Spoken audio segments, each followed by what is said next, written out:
What's going on, everybody? This is Adam Sohor Song with Song Blade Company and Ring Lords Vale Tudo. I'm here at my humble home tonight after a long day at Song Blade Company, and I wanted to touch base with you guys on a very, very viral topic right now on YouTube.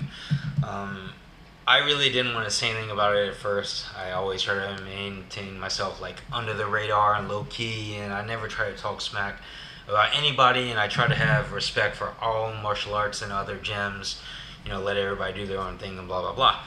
But today something was thrown in my face that was so blatant, so disgusting, that I had to share with you guys today. But in the spirit of martial arts and just having respect in general, I'm not going to throw out any names, but I wanted to explain it to you guys in YouTube land about a experience I had earlier this morning. Okay, around 10:30, 11 o'clock, something like that, when I got to my shop this morning, my man Suki, he opened up for me. This young man, he was probably about, if I were to guess, maybe 13, 14 maximum years of age, was kind of looking at me, and I was wearing an MMA shirt, not this MMA shirt, but another MMA shirt, and he kind of like looked at me up and down, like, what's up, man? You train? And I was like, yeah, I own a small mixed martial arts school in Cary, blah, blah, blah. And he goes, oh, that's cool, yeah, I train in mixed martial arts too. And I said, that's cool, just out of curiosity where you train. He told me where you train, and I said, that's cool. Well, if you ever want to come around to our gym in Cary, I'm a Gracie Baja brown belt under Guy Pendergrass, one of the best guys in the state, I believe, in my heart, in Brazilian Jiu-jitsu, and you're more than welcome to my gym. And he just kind of like looked at me with a smirk, and he said, I'm actually training to get my Brazilian Jiu-jitsu black belt, and I'm testing for my black belt, my Brazilian Jiu-jitsu black belt, in a month or so. Okay. This kid was like 13 or 14 years old, and under IBJJF law, you can't even get your blue belt until you're 16. Okay, this kid, not only did he look very, very young, but he looked very, very unathletic. He looked like he liked to play video games, a lot. He didn't look like he was in any kind of shape or whatever. So I didn't want to call him out. I was just like, oh, so you're a Brazilian Jiu-Jitsu brown belt at age 13 or 14. And he was like, yeah, I'll be my black belt soon, and this is my coach, and this is my gym. And like I said, I'm not going to call out any names. But he proceeded to, tell me what a badass he was and how he was going to go to the Mundiales and all this. So it just really, more than angered me, it kind of saddened me about the way that Brazilian Jiu-Jitsu has kind of gone the way of the McDojo in America these days. Okay, number one, I have no disrespect for any martial art. Taekwondo, karate, kickboxing, wrestling, pencak silat, kung fu, whatever you choose to do. There's always value in any martial art. I know I have 5 different belts in 5 different martial arts. I'm about to get my 6th belt, but at the end of the day, a belt is only good to hold your pants up, and this kid was a perfect example of it. Brazilian Jiu-Jitsu, I remember when I started fighting, I started training in mixed martial arts back in 1999. What was that, 16 years ago. And if you were a blue belt back then in Brazilian Jiu-Jitsu in the United States, you were a badass. And then when I was competing a lot, like in 2003, 2004, if you were a purple belt, you were basically a master of Brazilian Jiu-Jitsu. And now it has come to the point where I'm retired, and I'm coming from, I'm not claiming myself to be an expert or a very, very dangerous brown belt. I'm a brown belt under the Gracie Baja system, but I'm not, a world-class brown belt, and I don't claim to be. I've competed a lot in MMA. I've won some, I've lost some. I've competed a lot in submission grappling, and I've won some and I've lost some.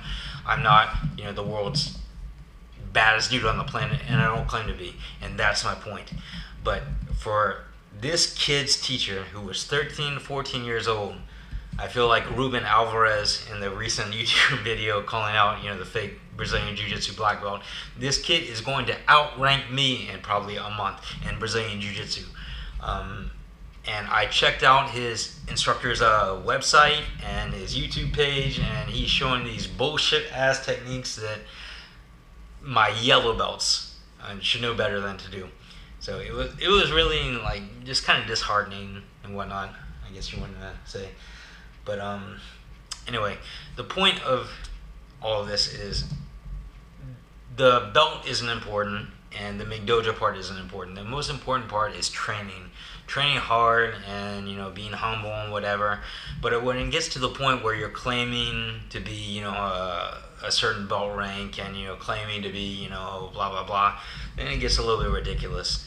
I mean, if people ask me if I study Brazilian Jiu-Jitsu, I'm like, yeah, you know, I've studied a little bit. You know, I don't say, yeah, I'm a brown belt under blah, and I got my blue belt under blah, and my purple belt under blah. No, it's all about love and respect, but really it's gotten to the point where it's ridiculous. I mean, this kid, like I said, he was like 13, 14 years old and claiming to get his black belt within a month in Brazilian Jiu-Jitsu. I said to him as he was leaving, I was like, you know what? That's going to make you the youngest Brazilian Jiu-Jitsu black belt in history, right here in North Carolina. And he just like looked at me and smirked, like, he's like, yeah, you know, I'm that good. You know, my instructor's that good. So, I don't know. It just makes me a little bit sad. So, you guys can leave your comments below and think, you know, what you want to think. You know, like I said, I'm not claiming to be the best MMA practitioner in the world, but, you know, I put in my dues. I've been training in martial arts since I was 5, and I've been in mixed martial arts training, boxing, kickboxing, wrestling, gi, no gi, Brazilian Jiu-Jitsu since 99, 2000. And here it is, 2015, and this skinny little kid is about to outrank me in Brazilian Jiu-Jitsu. And it's not even just looking at him like he's above me if he gets awarded his black belt. It's that the false sense of security that all these mainstream McDojo, Taekwondo, and Karate kids have been getting, you know, by... I've seen in the area in Cary, where I live, 7-year-olds walking around with black belts. I mean, like, what does a black belt mean anymore? Nothing, really. It means that you paid, I don't know, 2 years worth of tuition and you got your free gi. So, I don't know. It just kind of is a bad example, or a good example, a very accurate example of how the culture is going in the United States. And unfortunately, it seems that way with Brazilian Jiu-Jitsu. So, whether you guys think that I'm a really good brown belt or a very, very novice brown belt, I don't care, because I put in 100% of the work, 100% of the time with, in my opinion, the best Brazilian Jiu-Jitsu coach in North Carolina. But there are a lot of McDojos. Once again, I won't call it any other names, but a favorite Japanese restaurant that I like to go to that you guys have probably seen on the video, there's a karate school next door where they are offering Brazilian Jiu-Jitsu classes, and there are guys rolling around on the mat wearing their karate gis and headgear and karate mitts and karate foot mitts, and trying to put each other in arm bars and guillotines, and it looks horrible, and you know, whatever. Like I said, every martial art has something positive to offer, but, you know, stick to what you know and don't claim to be an expert in something that you're not. Anyway, that's my rant, and like I said, let me know what you guys think, and stay sharp.